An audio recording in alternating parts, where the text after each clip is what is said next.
What a day of wonderful weather here in South Florida. We have some friends coming down from Louisville to spend 3 days with us, take their vacation, and just hang out and stay with us. And so it's funny because it's like this is their first day here, first full day here, and this has probably been the best weather day we've seen since we've been here this year. It was just like the temperature was perfect. We had like a mix of clouds and sunshine. We spent 4 hours on the beach. Went to dinner, had an amazing breeze at the Dixie Fish Company by the water, my favorite place, as you know. And we went over to Fort Myers Beach and walked around, had a drink, and just an amazing day for weather. And so I was walking around today trying to think about what I was going to talk about in this video, because I had a few responses. And one of the things, Adam Little commented on my question the other day and said, he asked how he differentiates himself from 50 other people that were nearby doing the exact same things. And I thought, this would be a good one to talk about, because it's something I've touched on before, a few other times actually. And it has to do, it was like my theory of how to do business a long time ago, when we did our first e-commerce stores. I think our first e-commerce store we did probably 12, 13 years ago. And I always said that we would not try to copy someone else's business model. We would do our own thing. We would watch what other people do, watch trends, things like that. But we would not copy someone else's business model and do the same things and try to compete against the exact same things, because it doesn't work for everyone. And I mentioned this the other day, where if you were, whatever you're doing, if you're running a business, if you're running a restaurant, whatever it is, you would not make the same decisions as someone else on how to work it. Just like you live your life, you don't make the same decisions to live your life like other people do. Other people make decisions and they have success with it or failures, or whatever. You make decisions and you have success or failures with it or whatever. But you never, I don't know anyone who chooses to live their life exactly like someone else. Now there's envy of people who are successful or rich or whatever. We say, oh, we wish we could have that life. But in reality, you're different people. And that's the way you should look at your business. And you should approach it to do unique things. Don't do the same things as everyone else. And it's kind of funny. We used to make these memorial blocks. We would spray them with a frosted spray and frost the blocks and everything. And people would say two things. They would say, I'm worried that it will come off when I clean it with Windex, and two, I'm worried it will scratch off. And they would literally they would scratch it with their fingernail and show how easy it scratched off. And I'm like, well, number one, don't clean it with Windex. Why would you clean it with Windex? It's glass, it has a frosted spray on it. A feather duster is how you clean it. And then the second thing was, don't scratch it with your fingernail. So if you don't want to be the same with someone else and have to compete for the exact same products and services, don't do the same thing as someone else. Don't do that.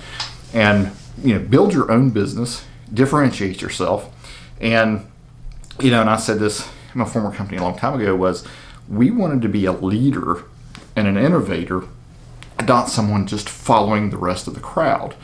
And so that was why I developed different products and different tools, source different things, just to differentiate ourselves and try to be an innovator and a leader, not so much someone just selling to an existing crowd that was out there.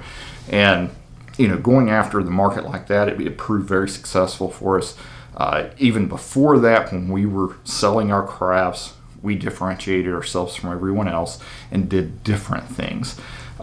Who cares if they copy your innovation and do it? Because if you do it first, you're the innovator, you're the leader, and you're making yourself different from everyone else, then you become the person in charge. You're leading the way, you're forging the way ahead. That came, it came full circle for me, and I've mentioned this book a few times before, called Blue Ocean Strategies, where this guy wrote a book, and it was about, essentially it boils down to not fighting for food out in the bloody water with all the other sharks, but being in clear blue water, selling your own direction and forging your own way, and being successful without fighting for food with everyone else. And I've also said that many times that I think there's enough food for everyone to eat in almost every market, every industry, every business line. But if you, differentiate yourself and take different direction from everyone else, be an innovator, be a leader. Everything requires failures to succeed pretty much too. So don't be afraid to try things that don't succeed and then keep, it's like there's no brick walls. You can't fail. Something might not succeed doesn't mean you failed.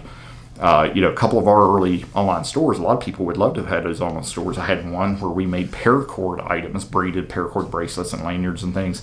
Did several $1,000s a year in business. It was, it was okay. It was no big, to me, it wasn't successful because it wasn't what I ultimately wanted. Same thing, we had a store that we sold licensed West Virginia University collegiate merchandise and got pretty successful with that, and actually even sold that business to someone else. And to me, it didn't succeed because it wasn't ultimately what I wanted. And a lot of people would have viewed that as a success. So, but all through those businesses, all through those changes and successes and failures and everything, repeated failures usually will eventually lead to success. And you just can't look at it like there's a brick wall. You have to get around the brick wall all the time and forge ahead and keep moving.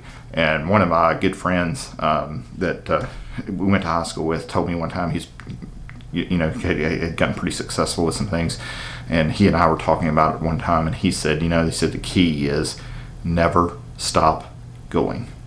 So, and I really think about that a lot when he said those words to me, because that was really epitomized what we did and what I've always done, is that I just never stop going. And so never stop innovating, never stop trying to lead, never try to stop trying to be the person out in front and better than everyone else, because you'll eventually get there and be more successful with it, rather than just trying to do the same thing everybody else is doing and because when you do that, you have to compete on price. So that's one of my advices is, go your own way, do your own thing, but most importantly, never stop going.